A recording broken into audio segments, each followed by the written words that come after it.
Peter, we're just after lunchtime on Sunday, and this is unfolding in Florida on our TV screens at the moment, so we don't know exactly what the consequences are going to be.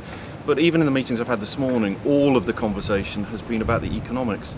And I think we should pause, if only briefly, to think about the humanity of what actually the world is dealing with.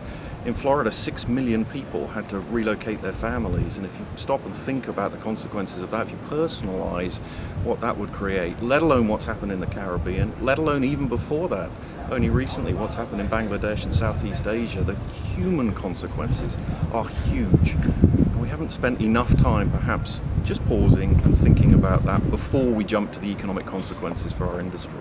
So certainly the economic consequences bring forward some real tests, I think, for our industry. So in the weeks ahead, the months ahead, and let's be clear, in the years ahead, as we roll through the litigation that will inevitably come out of Harvey, and obviously what's happening in Florida today, the consequences, in my opinion, are significant.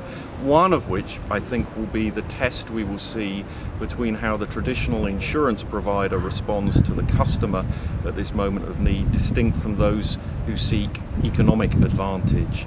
I think we'll see the traditional insurance market, I hope we'll see the traditional insurance market provide advice, provide certainty for the customer, and be able to help at this moment of extreme need. How the ILS markets will respond given one and now two events and maybe more, it'll be interesting to see. It'll be interesting to see whether we see some difference in terms of the way the traditional market and the so-called alternative capital respond. And I think we'll see some proof points.